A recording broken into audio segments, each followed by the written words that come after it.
Hello and welcome. Tonight, Vice President Professor Osinbajo declares his intention to run for president in 2023, says his 7 years experience on the #2 job has prepared him for the task. His support groups hold solidarity walk in some states, calling it a long-awaited decision. Hours after Osinbajo's declaration, APC chieftain Bola Tinubu meets some All Progressives Congress governors in Abuja in furtherance of his presidential ambition. Northern PDP presidential aspirants take their consultation to Adamawa State as another aspirant, Governor Nyesom Wike, meets with Borno State Governor in Maiduguri.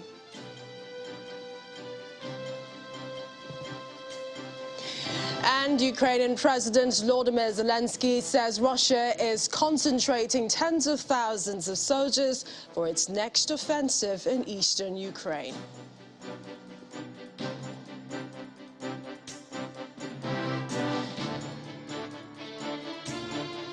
And on business news tonight, European Union seeks to strengthen partnership with Nigeria in the energy sector, targets increased supply in liquefied natural gas. On sports news tonight, Champions League defending champions Chelsea FC determined to overcome first leg deficit against Spanish giants Real Madrid at the Santiago Bernabeu. And from Abuja, families of hostage of Kaduna train attack demand their rescue, give 72 hours ultimatum to the federal government to secure their release. It is now official. The Vice President has finally joined the race that will ultimately decide who succeeds President Muhammadu Buhari next in 2023. After months of speculations, Vice President Professor Osinbajo, in a video released earlier today, said his decision to throw his hat in the ring is born out of the experience he has garnered in the last 7 years as the nation's #2 citizen. Professor Osinbajo also reeled out various sectors that he says he will prioritize if he emerges the nation's #1 citizen. It's been months of speculations, denials and counter-denials on whether the Vice President, Professor Osinbajo, will throw his hat in the ring and vie for the top position in the land, the office of the President of Nigeria, after serving the country as Vice President for 7 years.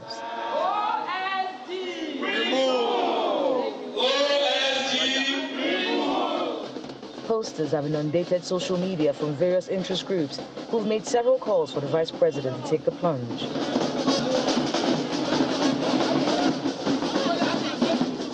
The Vice President is not alone in this contest. He joins the likes of Rotimi Amechi, the Present Minister of Transport, former Vice President Atiku Abubakar, former Governor of Imo State, Senator Rocha Sokorocha, Governor of Rivers State, Nyesom Wike, Yahaya Bello, the Governor of Kogi State, and Asiwaju Bola Ahmed Tinubu, a former governor of Lagos State, chieftain of the All Progressives Congress, and considered a mentor to Professor Osinbajo. At 7 a.m. Nigerian time on 11th of April 2022, Professor Osinbajo put the rumors to rest, declaring formally that he'll be vying for the presidential ticket from his party, the All Progressives Congress. I am today, with utmost humility, formally declaring my intention to run for the office of the President of the Federal Republic of Nigeria on the platform of our great party, the All Progressives Congress. In his 6-minute 57-second declaration speech, the Vice President tells party members and Nigerians why he is the man for the job. I've visited our gallant troops in the Northeast and our brothers and sisters in the IDP camps. I've felt the pain and anguish of victims in violent conflicts, terrorist attacks, flooding, fire, and other disasters. I've been in the homes of many ordinary Nigerians in various parts of the country. I have sat with our techpreneurs in Lagos, Edo, and Kaduna, with our Nollywood and Kannywood actors, with our musicians from Lagos, Onitsha, and Kano, and I've spoken to small and large businesses. I stood where they stood, and I sat where they sat. The Vice President vows to continue the work started by himself and President Muhammadu Buhari 7 years ago. If by the grace of God and the will of the people, am given the opportunity, then I believe that first we must complete what we have started, radically transforming our security and intelligence architecture, completing the reform of our justice system, focusing on adequate remuneration and welfare of judicial personnel, and ensuring justice for all and the observance of the rule of law. Will Professor Osinbajo get the nod from his party? Will Nigerians buy his message of continuity? The next few months will be crucial as the race to the State House come 2023 becomes tighter. From the State House in Abuja, Kayla Megwa, Channels Television News. And shortly after the Vice President's declaration, his supporters in different parts of the country hit the streets in jubilation over his announcement. From Kano to Ogun, Taraba and Cross River, they commended the Vice President for his decision and promised to mobilize support for him across the country. We hereby call on the Vice President of Nigeria, Professor Yemi Osinbajo, SAN, despite all political tethers, to invoke the doctrine of service above self and make open declaration to over 200 million Nigerians patiently waiting on his 2023 presidential bid. And barely hours after that clamor from this Southwest group, amongst others, the Vice President, Professor Yemi Osinbajo, mounts this podium to hit the call to serve. 7 years. And following that formal declaration to run for the office of the President of Nigeria, in faraway Kano, a coalition of Kano support group for Osinbajo took to the streets to express their joy. We feel God in his mercy, as he said, had prepared him and given him three things: the experiences, as well as the exposure, and then the opportunities. And the story is the same in the home state of the Vice President, as some groups have taken to the streets to celebrate his declaration and support for his ambition. The groups, mobilized from the 20 local government areas of the state, walked around major streets of Abeokuta and Ogun State to express their readiness to work for his emergence as the presidential candidate of the All Progressives Congress come May the 30th. What you need, in my view, to run a good government is capacity, experience, knowledge, and a good heart. And I think Professor Osinbajo has all this. And for these youth in Calabar, the Cross River State capital, who have embarked on a peaceful rally to show solidarity with the Vice President, they speak highly of his capacity and ability to deliver on the job. We are here to show solidarity. Perseverance are coming to register their solidarity, to register their support for a man they feel, a man they know who have been tested, who has been tried and trusted, a man they feel will take Nigeria to the next level indeed. And to these youth in Jalingo, the Taraba State capital, who are holding a peaceful rally in support of the ambition of the Vice President, they are appealing to the APC to consider him as their consensus candidate ahead of the next general elections. We are not only supporting the declaration, we have endorsed and support the candidature of Professor Yemi Osinbajo. Now that the Vice President has thrown his hat in the ring to contest for the highest office in the land, among other aspirants who had indicated same aspiration, all eyes are now on the ruling APC to make a critical decision on May the 30th. Well, staying with the 2023 presidency, the APC national leader, Chief Ahmed Tinubu, appears not to be leaving anything to chance as he continued his consultations to solicit the support of key political players for his presidential ambition. The former Lagos State governor today met with the progressive governors of the party in Abuja to formally make known to them his intention of vying for the seat of the president in 2023. Shortly after the meeting, which was held behind closed doors, Chief Tinubu explained the purpose of his visit, while the chairman of the Progressive Governors and Kebbi State Governor, Abubakar Bagadu, says his team will discuss his intentions at their next meeting. My mission is to seek collaboration, support, and encouragement of my party, the APC, for my ambition and my vision to become the President of the Federal Republic of Nigeria. So, thank you. Your son has just declared. Thank you. I have no son grown enough to declare. We appreciated the message, and we will definitely discuss the message at our one of our forums meeting. We appreciate our party. We have a party that has endeared itself to Nigerians, and there are many, very brilliant people in our party. Some serving, some not serving.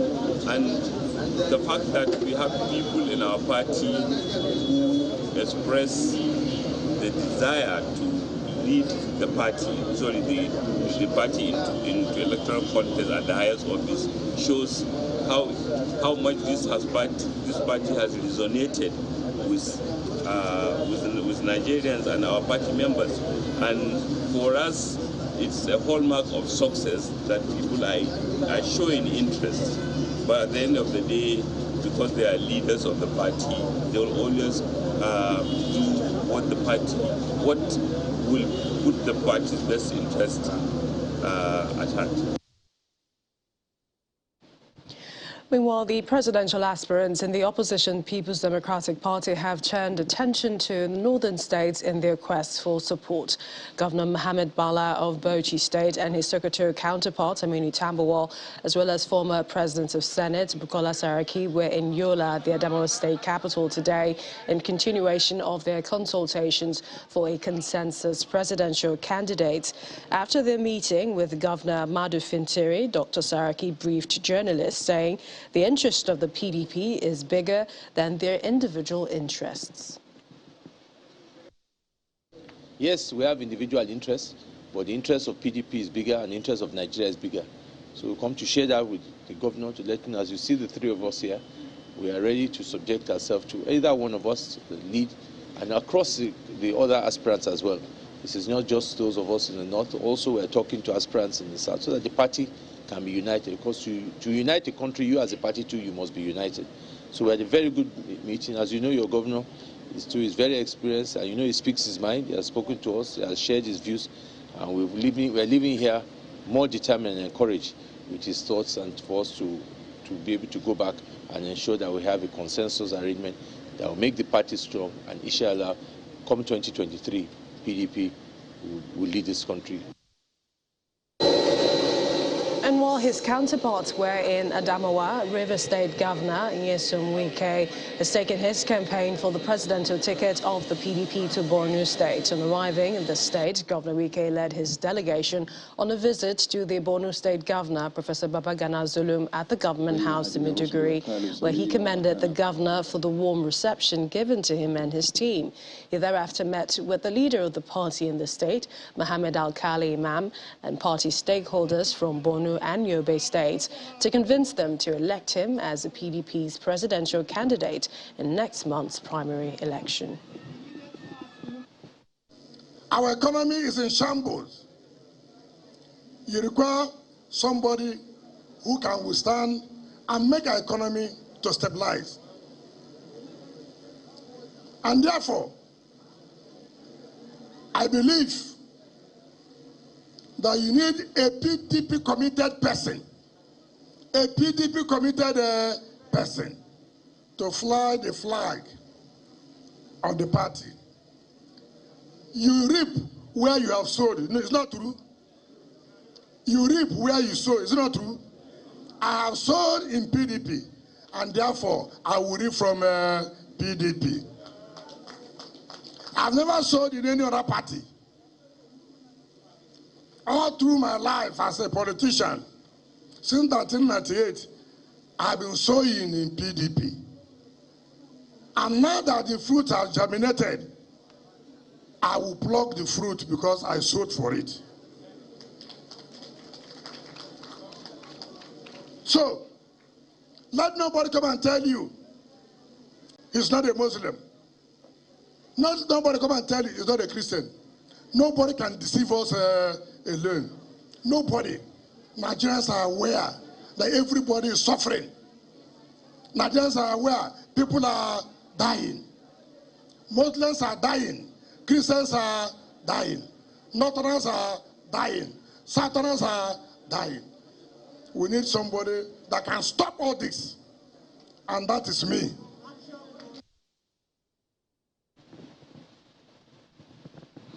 In part two, after the break, federal government receives additional 3.2 million doses of Johnson & Johnson vaccine to fight COVID-19 in Nigeria.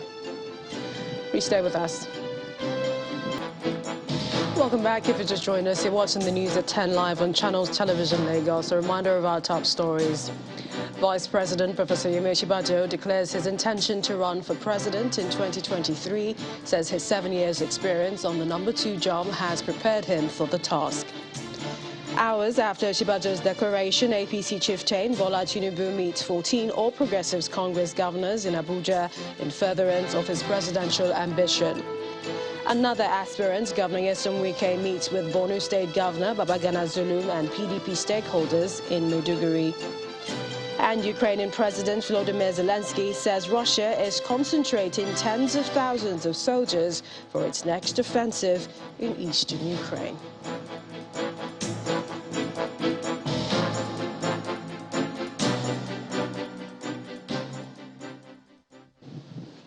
Staying with politics, presidential aspirant under the platform of the People's Democratic Party, Mazi Sam Ohuabunwa, is questioning the consensus conversations ongoing among his fellow presidential aspirants. He says PDP should be wary of the consequences of failing to zone the presidential ticket to the south. He was speaking to our political correspondent, Terry Ikumi. The consensus must be based on certain given criteria. The easiest consensus is to zone. The easiest consensus with zone, so you're a smaller number. How can you be talking 13, 14 people? How do you think they'll come to a consensus? People can waste money because they are traveling not on their own expense. They are flying and chartering aircraft. They are using money that belongs to the people of the country, running around the place, having fun. In other countries, they do primaries. They go from state to state. The people will choose. The consensus will emerge. The person who has a better appeal will emerge. The person who has a less appeal, you don't have to force him to concede. He will know that maybe it's not his time. This opportunity is not for him. He quietly walks away. But you go and sit and be telling people, concede, concede. I'm afraid not much will come out of those things. I'm afraid. I'm not against it, but if we're all sincere, if Nigerians are sincere, especially PDP, we should maintain the policy of our party. How many people concede when it was the turn of other areas? How many do you hear consensus? It is now when it's supposed to be the turn of the south, southeast, then we're hearing consensus. I will support consensus, but it will be based on giving criteria. What is the criteria for accepting as consensus? So for the consequences, there are some people who will not support PDP because they didn't zone to where they expected them to zone. For the full interview, watch Political Paradigm on Tuesday at 12 o'clock, 12 noon, only on Channels Television. Ahead of the 2023 general election, some prominent clerics are raising concerns over the state of insecurity in the country, which they say could mar the exercise. President of the Christian Association of Nigeria, CAN, Reverend Samson Ayokunle, and the co-chairman of the Interfaith Dialogue Forum for Peace, Alhaji Kunle Sani, are calling on the government to urgently address the situation to ensure hitch-free 2023 general elections. Both men were speaking at a security dialogue in Abuja, where they criticized politicians for prioritizing their election bids over the country's security. The president of the Christian Association of Nigeria is among the dignitaries attending this security dialogue in Abuja to discuss steps to ensure violent-free elections in 2023 in the face of rising security challenges. Insecurity in the form of banditry and terrorism is a major problem in Nigeria, And many participants at this security forum are attributing the challenge to a leadership failure, both in the family and in the political front. Elders have lost control of their youth in all the 6 geopolitical zones. We Fulani elders have lost control of our youth. That's why Fulani kids today are bandits. Kanuri elders have lost control of their youth. That's why Kanuri kids are Boko Haram and ISWAP. Igbo elders have lost control of their youth. That's why you find kids that were born long after this, they want to destroy this country. And we saw that in the Southwest. During NSAS, there is not going to be a military solution to banditry. Everybody must get involved. Forget the government. This government has failed. Our eyes. The Khan president asks the federal government to urgently address the country's security problems as the situation poses threats to the conduct of the 2023 general elections. The government should place priority on what they should place priority on. Why have they not exposed those who are financing terrorism, insecurity in Nigeria? Insecurity, if it is not taken care of, there will be no election in 2023. Some other participants blame the inability of the system to punish culprits as the reason for insecurity. A lot of people have been arrested on this issue of banditry, Boko Haram, ISWAP, terrorism, and the rest of them. How many of them have been jailed? How many of them have been executed? They have killed thousands of people. Insecurity is no doubt one problem that many Nigerians want the government to address squarely, and the consensus at this forum is that political office holders should place priority on addressing this national challenge before the 2023 general elections. We now take you to our Abuja studios where Linda Akigwe has some more stories. Hello, Linda. It's good to see you. Hello, Millicent. Good to see you too. Now, staying with security stories, relatives of the passengers kidnapped during the March 28th train attack in Kaduna State have accused the federal government of being nonchalant towards the rescue of the victims 2 weeks after the abduction. They lament that the Federal Ministry of Transportation and the Nigerian Railway Corporation have not reached out to them to intimate them on the efforts being made to rescue the kidnapped victims. Addressing journalists in Kaduna, they gave the federal government a 72-hour ultimatum to ensure the release of their loved ones, or they will decide on their own how to free them.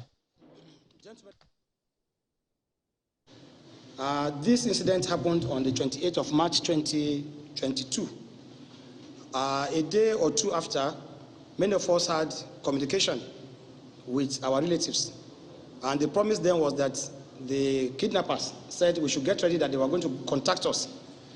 But today is the 15th day, and we have not had any communication from them. Unfortunately, since this incident happened, we expected that by now, the government, the Nigerian Railway Corporation, the Ministry of Transportation, they are supposed to have identified relatives of these victims and address us to tell us what efforts they are making to rescue our loved ones on hot. Because we believe it is the responsibility of government to protect her citizens. In fact, the primary duty of any government anywhere in the world, and the most important, is the security of lives and property. We believe our government, they are capable of doing this, and we are trusting they can do it.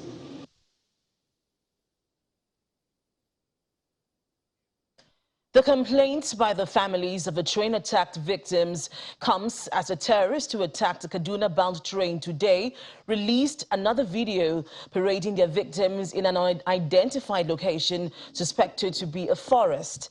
In the video, the terrorists are seen putting on military camouflage and uniforms, making their captives call on the government to come to their rescue. One of the persons seen in the video is the managing director of the Bank of Agriculture, Alwan Ali Hassan, who has since been released by the terrorists. A clear indication that the video had been recorded before the release of the bank chief. The victims have been in captivity for almost 2 weeks after the attack, which claimed 9 lives, with many others unaccounted for. And staying with security issues, After his declaration to contest for president earlier in the day, the Vice President, Professor Yemi Osinbajo, was the guest of honor at the opening of the first annual International Forum on the Development of a Lake Chad Basin Commission in Abuja. He said international collaborations around military action and cross-border security interventions are yielding results in the fight against terrorism. Our correspondent Dele Omoyeni reports. The Forum for the Development of the Lake Chad Basin is organized by the Lake Chad Basin Commission and the governments of Cameroon, Chad, Niger and Nigeria to address the major challenges in the region like climate change and insecurity. Thank you. The Executive Secretary of the Lake Chad Basin Commission says PROLAC is one of the projects put in place to support the implementation of the 9 pillars of the regional strategy for stabilization. As we are all aware, the forum is organized as part of the implementation of the Lake Chad Region Recovery and Development Project, PROLAC.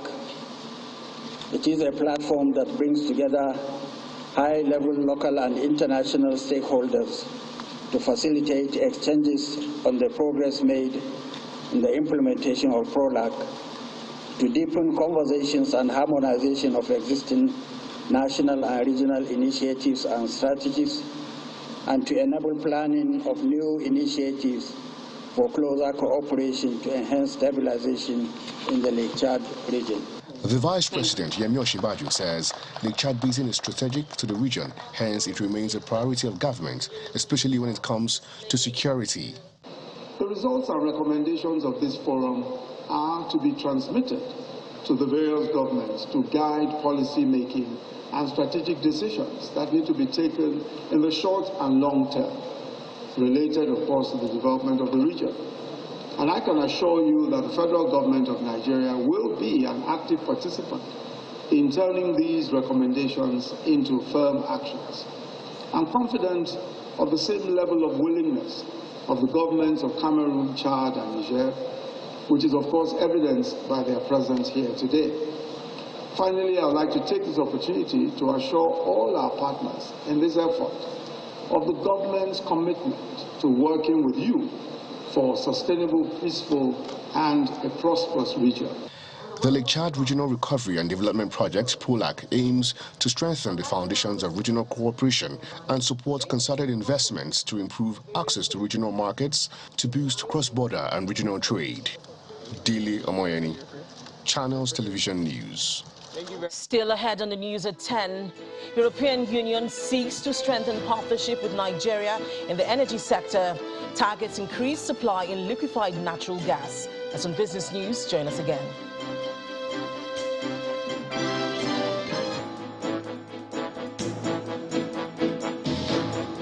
News at 10 coming to you live from Abuja.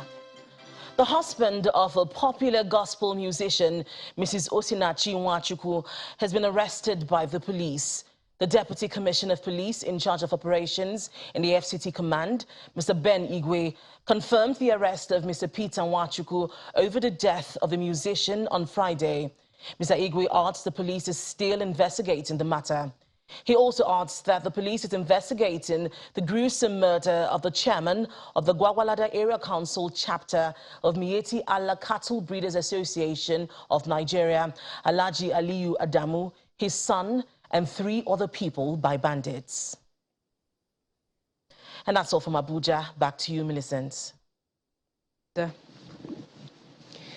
And it's been a sad day in Port Harcourt, the River State capital, after at least 9 persons, including a pregnant woman and a toddler, lost their lives to an early morning inferno at the popular Boni Bile Nembe jetty, a waterfront in the town area of the city.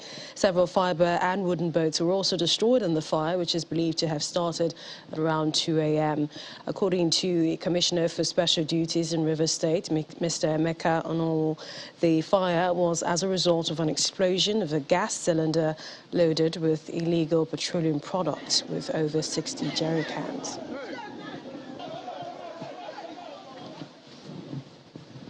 Nigeria has received an additional 3.2 million doses of the Johnson & Johnson COVID-19 vaccines from the Italian government, raising hope for more people to get vaccinated. Meanwhile, over 23 million people who have received their first doses are yet to take their second, a situation the Nigerian government hopes to improve with the rollout of the Johnson & Johnson vaccine, which is a single shot.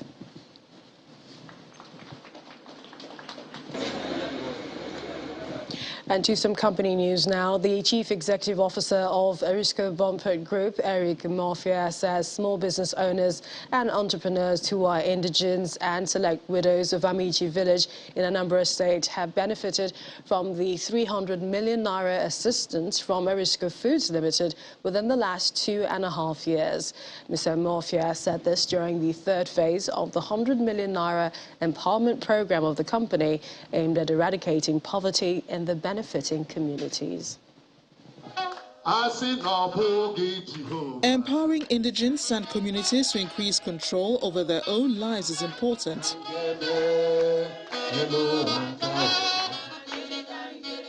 And that's what the Erisco Bumpert Group is doing, as it holds the third in the series of a 100 million naira empowerment program for the Ebenator Pala Development Union and widows from Amici, all in Nnewi South local government area of Anambra State.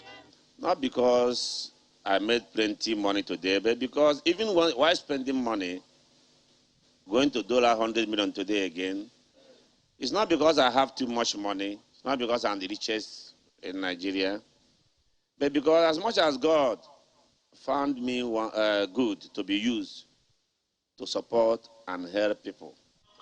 Giving back to the community is more than a tradition, and not just in cash.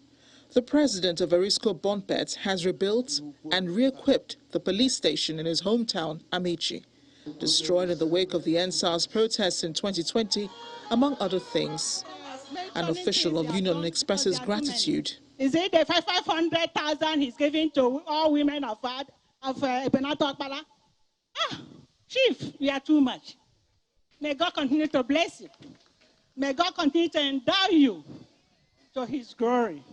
Congratulations. Now it's time to formally present the 100 million naira check. Congratulations. This can only be God. And 40 other Amici indigents also received checks to support their businesses. I'm going to employ it into business. I'm going to invest it. I'm already a trader. So I'm in the process of making money, the art of making money. This has only, empowered me the more to make more money. And a word of encouragement that indigents invest the money wisely. But if they apply this money in a journey business, it's a must. I must apply, because I want them to be stabilized for beyond today. We are planting seed of tomorrow, not seed of today. The food processing company is hoping to reach more people as it seeks to lift many out of poverty.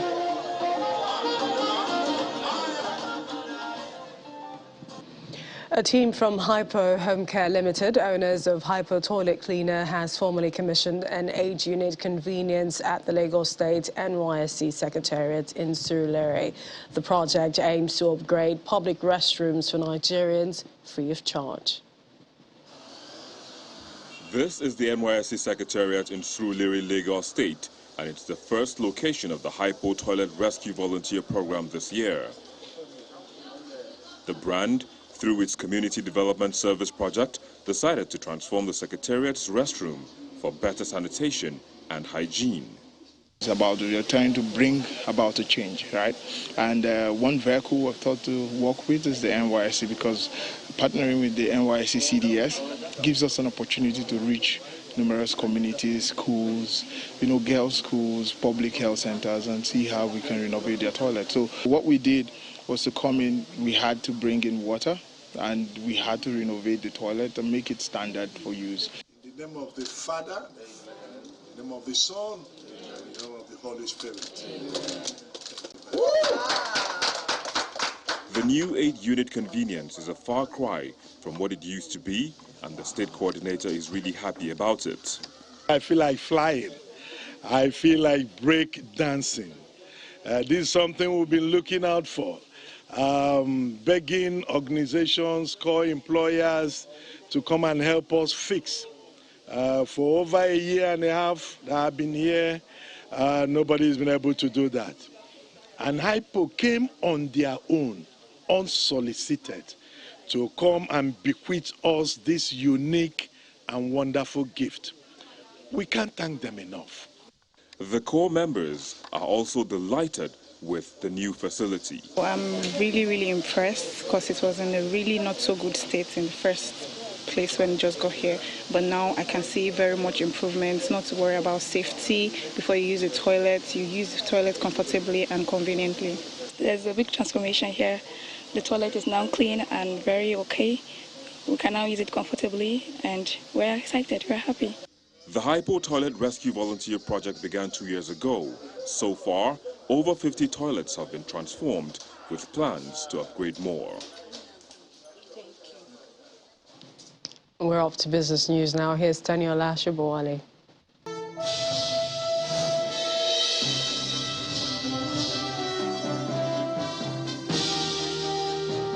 Thanks a lot, Millicent. Welcome to Business News. The European Union has approached Nigeria for an increase in demand for the country's gas amid the current geopolitical situation in Europe.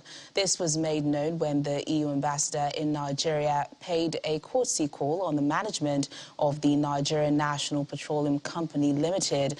In response, the group managing director of the NNPC, Malamele Kyari, assured the EU delegation that the company would continue to deepen its historical relationship with EU companies in Nigeria, particularly towards increasing gas supply and enhancing domestic gas utilization.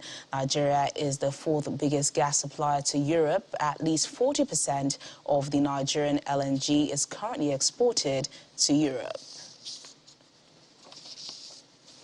Mikano Motors has unveiled a brand new sport utility vehicle called Ascara. The general manager of Mikano Motors, Ralph Hyder, says the luxury car is the perfect companion for daily use in all weather conditions and is ideal for long road trips. Ms. Hyder was speaking at the launch of the new vehicle at the Mikano Motors showroom in Victoria Island, Lagos. The all-new 2022 Ascara Sports Utility Vehicle is an exceptional luxury now launched into the Nigerian market by Mikano Motors, Geely, Nigeria. Let's go inside. Let me show you some of the features inside the car. With a premium experience. The latest automobile comes with advanced technology that offers ultimate driving experience on Nigerian roads.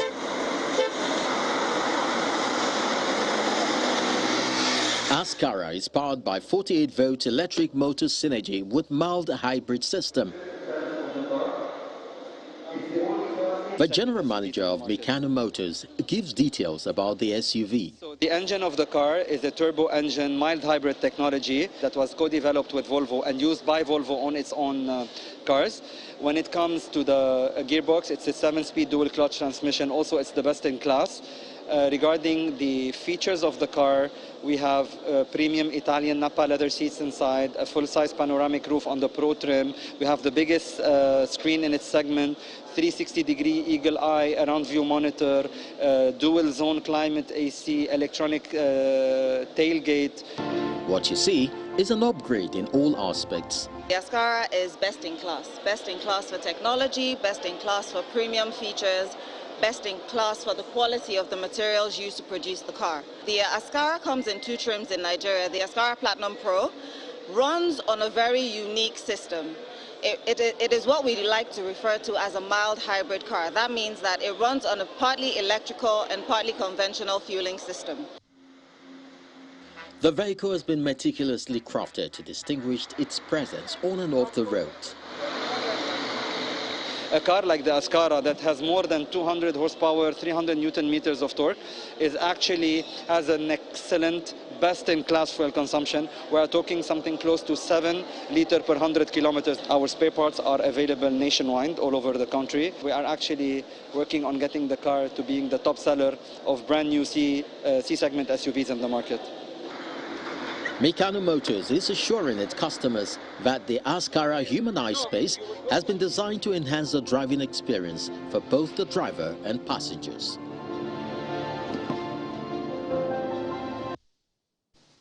Well, let's check in on the stock market now. John Mekwa has the details.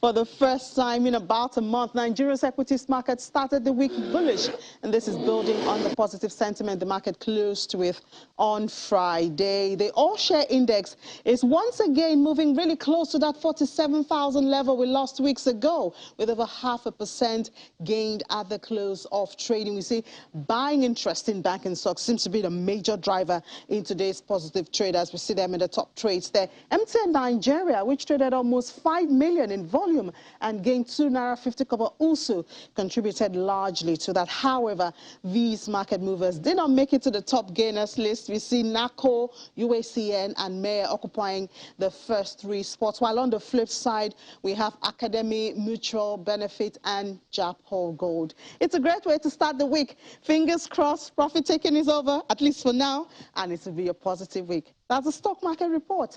I'm John Mekwa.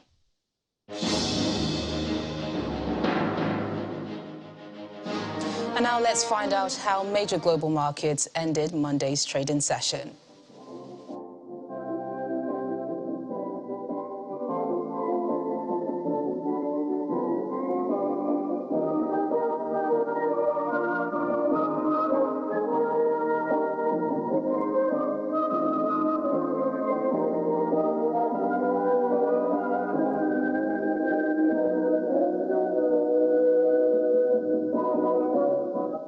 And that's Business News Tonight. It's back to Millicent.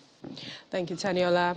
And Ukrainian President Volodymyr Zelensky has warned that Russia is preparing thousands of soldiers for its next offensive east of Ukraine. Here's Simon Pusey with more international news and around the world in 5. Good evening and welcome to the Channel Studios here in London with your international news around the world in 5. President Zelensky says Russia is concentrating tens of thousands of soldiers for its next offensive in eastern Ukraine. Speaking to South Korean lawmakers, he said Russia will not stop until it is forced to stop, and that Ukraine needed more help if they were to survive this war. He also said that tens of thousands of people have likely been killed in the southern city of Mariupol. Russia's defense ministry has blamed Ukrainian nationalists for what it called the humanitarian catastrophe in the city. Military analysts now believe Russia is concentrating its offensive on Ukraine's eastern region. More people are set to leave the besieged eastern regions today after 9 humanitarian corridors were agreed between Ukrainian and Russian officials. The Slovak government has categorically denied claims by Russia that the S-300 air defense system it supplied to Ukraine recently has already been destroyed. Prime Minister Eduard Heger described the claim as a hoax, adding that Ukraine had confirmed as such. Russia said on Monday that it had used cruise missiles to destroy the S-300 anti-aircraft missile systems, saying that 25 Ukrainian troops had been hit in the attack. Further support for Ukraine will arrive from New Zealand after the country's Prime Minister said it was sending a Defence Force plane and 58 personnel to Europe. The team planned to transport equipment and supplies throughout the continent but would not enter Ukraine itself. Referring to the Russian invasion, Prime Minister Jacinda Ardern said such a blatant attack on a country's sovereignty is a threat to all of us. Emmanuel Macron has won the first round of the French election, and far-right rival Marine Le Pen will fight him for the presidency for a second time. Sur ma candidature. Merci. Make no mistake, nothing is decided, he told cheering supporters. In the end, he won a convincing first-round victory, but opinion polls suggest the runoff could be much closer. Miss Le Pen called on every non-Macron voter to join her and put France back in order. With 97% of results counted, Emmanuel Macron had 27.6% of the vote, while Marine Le Pen had 23.4%. Protesters marched in the streets of the northwest city of Rennes, waving red smoke flares and holding signs. Some burned items in the middle of the street in protest at the results. Humanitarian agencies in Somalia say there needs to be urgent action to avoid 350,000 child deaths. The drought in the country is thought to have affected 4.5 million people. 4 seasons of failed rains means the Juba River, the largest in Somalia, has barely any water left. There has also been a huge funding crisis, with just 3% of the money that is actually needed materializing in the country. According to the United Nations, almost 700,000 people have been forced from their homes in search of food and water, and those numbers keep rising. Indonesian police have fired tear gas and water cannon to disperse hundreds of university students protesting against high cooking oil prices. Crowds of demonstrators were seen running away from the scene after a peaceful march outside Parliament in the capital, Jakarta. Jokowi, as the president is known, sought to dampen speculation of a plan being hatched by his allies to keep him in power longer. The idea of extending his tenure either by changing the constitution or delaying the 2024 election has gained momentum lately in the world's third largest democracy after some influential political figures publicly backed it. The latest chapter in Hollywood star Johnny Depp's legal battle with his ex-wife Amber Heard has kicked off in a US defamation trial. The 58-year-old has sued Heard for $50 million, saying she defamed him when she penned a 2018 opinion piece in the Washington Post about being a survivor of domestic abuse. The op-ed never mentioned Depp by name, but Depp's lawyers have said it was clear Heard was referencing him, and that the piece damaged his film career and reputation. Depp has denied all allegations of abuse, saying in his lawsuit that Heard's claims were an elaborate hoax to generate positive publicity for Miss Heard and advance her career. And finally, Britain's Queen Elizabeth says COVID-19 left one very tired and exhausted as she talked to health workers and a former patient about her own experience. I'm glad that you're getting better. Britain's 95-year-old monarch tested positive for COVID in February and was described as having had mild cold-like symptoms. She later returned to light duties. The Queen, who is patron of the Royal London Hospital, spoke on a video call to National Health Service workers at the hospital who had helped to build and run a 155-bed unit to cope with the surge in patients. Her conversation with staff came as she marked the official opening of the hospital's Queen Elizabeth unit. And that's your international news around the world in 5. Now back to the Channel studios in Lagos.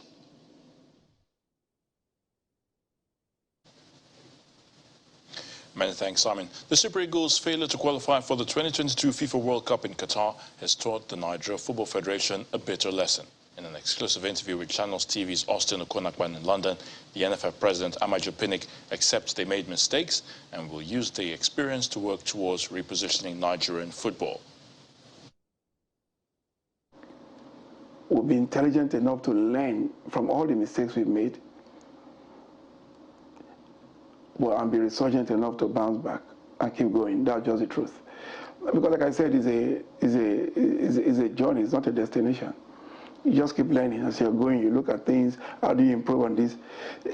If I were to continue, there are some mistakes I will not make again. Never. There are some things nobody can tell me to do that I want to do. I've learned a very bitter lesson too, but there are so many things that are better left unsaid, which I'll say. I've learned some very, very bitter lessons, but that's what makes you a man. You can watch the complete interview with the NFF president Amaju Pinnick on Sports Tonight. That's on Tuesday by 9 p.m. And that's a wrap in sports news. It's back to you, Millicent.